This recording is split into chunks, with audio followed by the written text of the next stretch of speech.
Nang matapos kami sa agahan, ay kaagad na ako nagpaalam na papanhik na sa itaas upang makapag-ayos na ang aking sarili.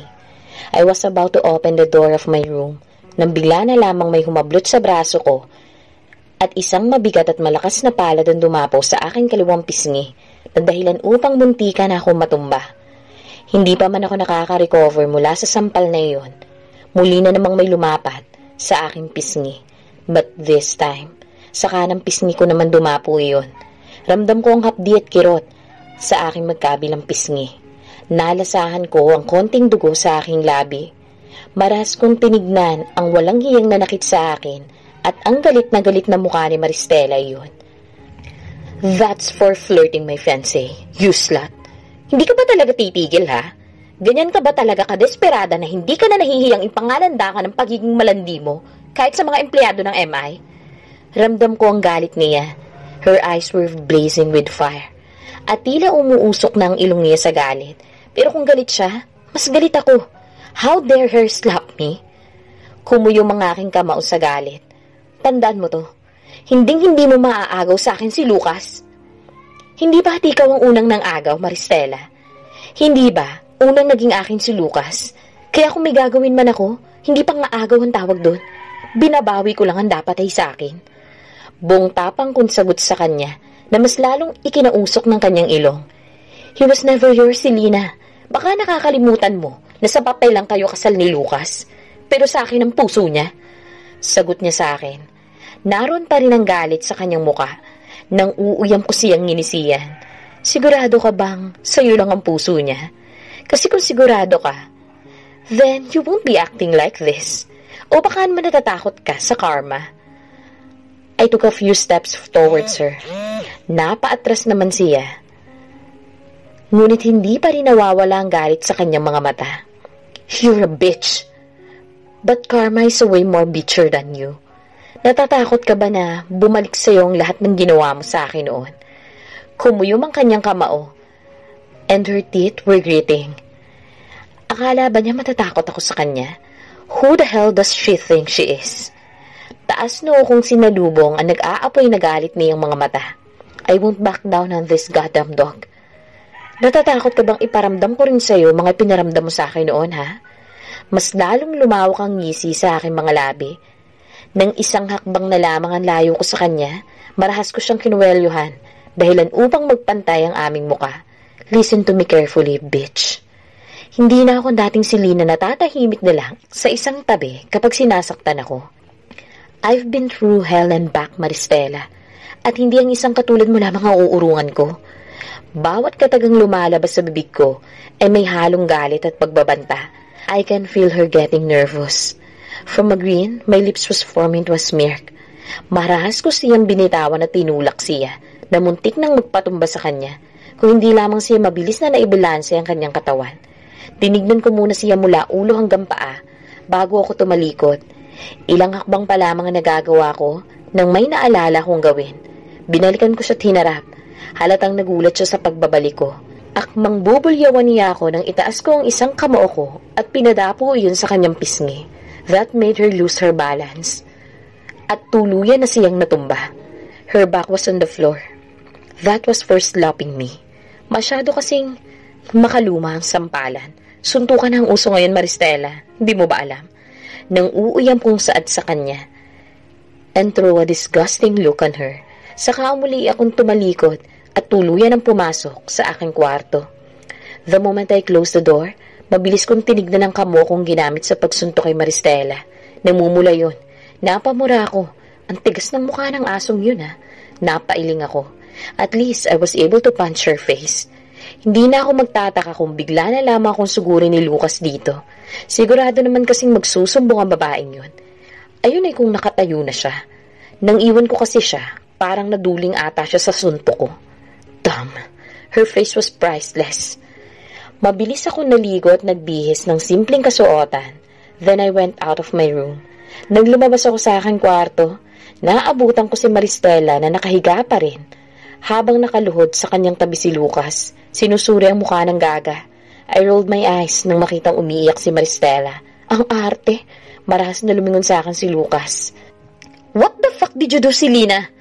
Pagkastigo niya sa akin, ngunit nginisian ko lamang siya. I just gave her a dose of her own medicine, Lucas. Bali walang sagot ko sa kanya, saka sila tinalikuran. Narinig ko pa ang pagtawag ni Maristela sa akin na bitch, at muli na naman siya nagdrama kay Lucas. Baka gusto niyang tadyakan ko siya. Nang makababa na ako, ay kaagad akong sinalubong na nakasimangot na si Jackson. Bakit ang tagal mo? Reklamo niya, na ikinatawa ko. Nagpaalam muna ako kina mama at papa, saka hinila na si Jackson palabas. Baka mamaya bumaba na si Lucas. Maudlot na naman ang pamamasyal namin dalawa. Dumiretso kami sa kanyang kotse. Pinagbuksan pa niya ako ng pinto bago siya umikot at pumasok. Kumunot ang noo ko na hindi pa pinapaandar ni Jackson ang kotse. Then I found him staring at me, particularly on my swollen cheeks. May pag-alala sa kanyang muka bago niya malambing at buong pagsuyo na hinaplos ang namamagang pisngi ko na ikinangiwi ko naman. Mabilis niyang binawi ang kanyang kamay. I sighed and forced myself to give him a smile na nagmukha lang na mangiwi dahil masakit ang magkabilang pisngi ko. What happened, Selena? This time, may bahid na nakaseryosohan ang boses niya. Again, I sighed. Maristela happened. Sagot ko sa kanya na ikinakunot ng kanyang noo. Iniwas ko ang aking tingin mula sa kanya. What? Hanggang ngayon ba sinasaktan ka pa rin ng babaeng yun? Ngayon ay may galit na sa boses nito. As I've said before, Jackson knew everything about me, Lucas and Maristela. Kung si Lucas, isang beses lang akong pinagbuhatan ng kamay at puro pamamahiya at masasakit na salita lang binibigay sa akin. Iba si Maristela. Kung may pagkakataon, sinasaktan niya ako physically kapag wala si Lucas. She would pull my hair with force at makailang beses na diniya ako na sampal sa tuwing hindi niya nagugustuhan ang ginagawa ko. She's jealous. Nilalandi ko daw kasi ang fiancé niya. Sagot ko sa kanya habang umiiling-iling.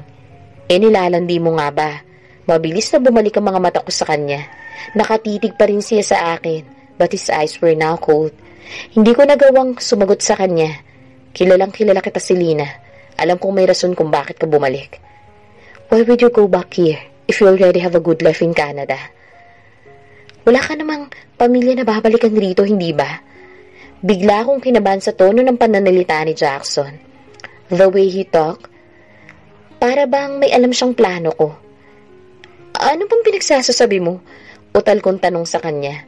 Mula sa akin, ibinaling niya ang kanyang mga mata sa harapan at inilagay ang kanyang mga kamao sa manibela.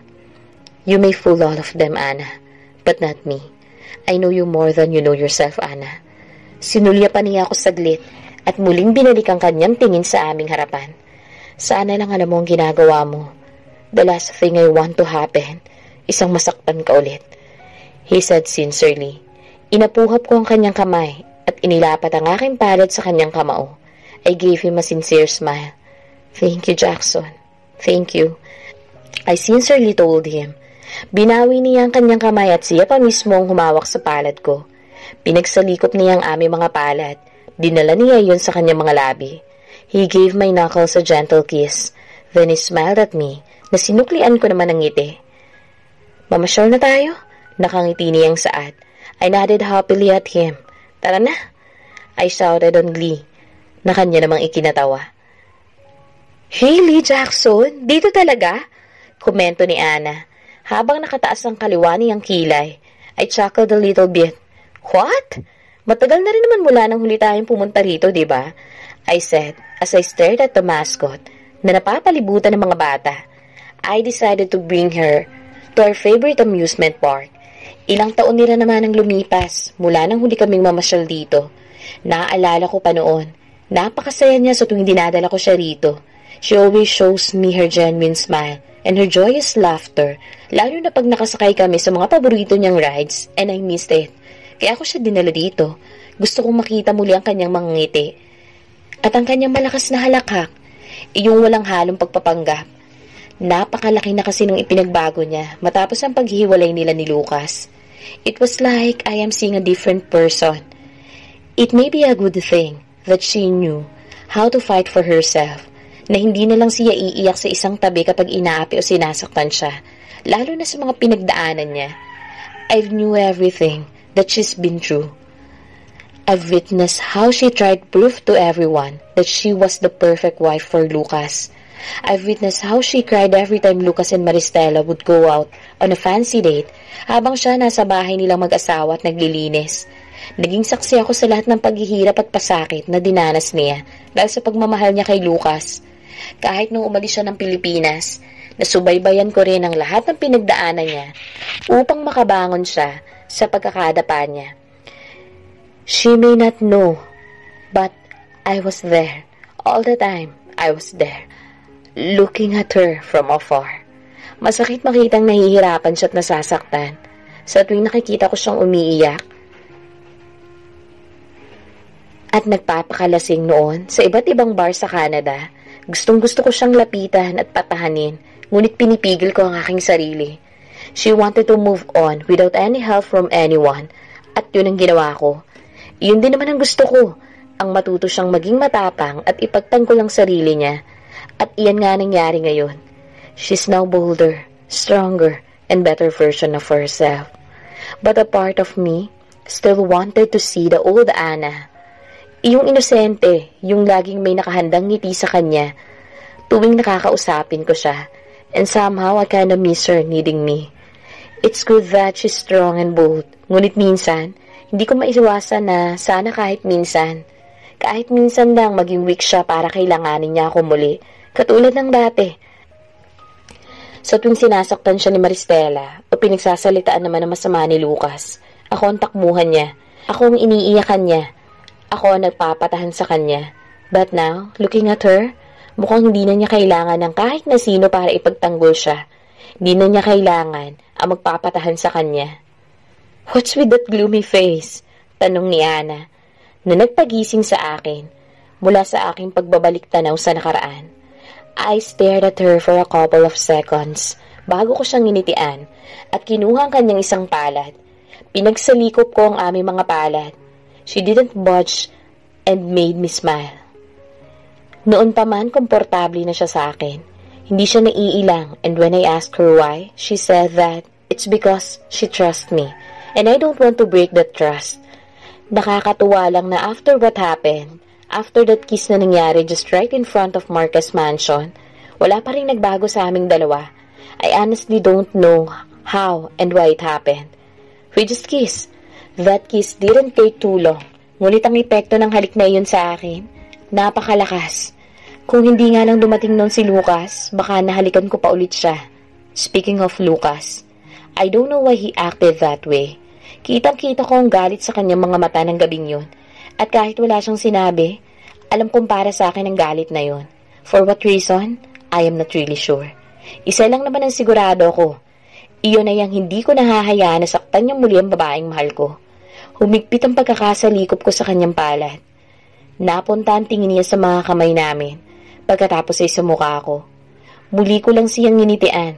Saka hinila na siya upang makabili na kami ng tickets. Ngunit hindi pa man kami nakakadalawang hakbang, tumigil na siya. Napatingin ako sa kanya at nakakunot ang aking noo. "Don't you think we're too old for this?" she asked habang nakangiwi. Nginitian ko siya. "B, having fun is not just for young ones. Kaya tama na yung nag-iisip ka ng mga ganyan. We're here to have fun and enjoy. So chill and just go with the flow, okay? Akong bahala sa'yo." I answered at kaagad siyang hinila. May sinabi pa siya ngunit hindi ko na siya pinakinggan pa. "We're gonna have fun. I'm going to make her happy." "Ang ganda!"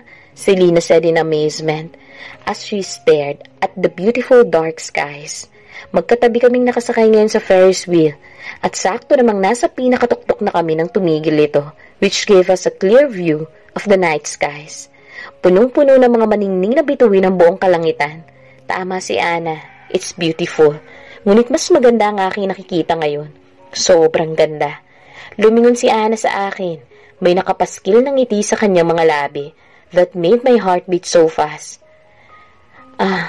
Those were the smiles that I've been wanting to see. "What?" Natatawang tanong ni Ana. Instead of answering her, kinuha ko na lamang ang mga naglaglagan niyang mga buhok at inipit sa kanyang tenga. Then I caressed her cheek, tenderly, as I look at her lovingly. "Mas maganda ka kaysa sa mga bituin. pabulong kung saan, na alam kong narinig niya. Bahagya niyang inilayo ang kanyang muka sa kamarahang tinapik ang aking pisngi. May alanganing ngiti sa kanyang mga labi. Sus! Nambola ka pa. Alam ko naman maganda ako kahit hindi mo pa sabihin. Aniya, saka tumawa. Alam ko namang peke yun. Muli siyang tumingala upang muling pagmasdan ng kalangitan. Nakakamiss, mahinang saad niya. Natanging kami dalawa lamang nakakarinig. Ang alin? Tanong ko, habang nakatitig sa kanya. Hindi mawala ang ngiti sa aking labi. Napakaganda talaga ng babaeng to. Hindi nakakasawang pagmasdan ng kanyang muka. Kahit yata buong araw at buong gabi ko siyang titigan, hindi pa rin ako magsasawa. Maaring sabihin ng iba na OA na tong mga sinasabi ko. But that's what I really feel. I have been loving this woman for years. Minahal ko siya noon kahit alam kong may iba nang tinitibok ang puso niya. Minahal ko siya noon kahit na ang tanga-tanga na niya. At minahal ko pa rin siya kahit na magdesisyon siya na magpakalayo-layo. Hindi ko siya hinayaang mawala sa paningin ko. I use every connection that I have para lamang matunton kung nasaan siya. At nang mahanap ko siya, pinagkasya ko lamang ang aking sarili na tanawin siya sa malayo. At ngayon, kahit na may mga pagbabago na sa kanya, sa babaeng minahal ko noon, hindi pa rin nagbabago ang pagmamahal ko. Nakakatawa nga eh. Napakarami na nagbago sa loob na nakalipas ng mga taon, pero ang pag-ibig ko para sa kanya, ganun pa rin katindi. Hindi ko na nga alam kung makakaahon pa ba ako sa pagmamahal kong ito. Kahit pa ang totoo, ayoko naman talagang umahon mula sa pagkahulog ko sa kanya. Ipinikit niya ang kanyang mga mata habang may maliit na ngiti sa kanyang labi. Itong kapayapaan na to, sobrang nakakamiss. She said, with her eyes still closed.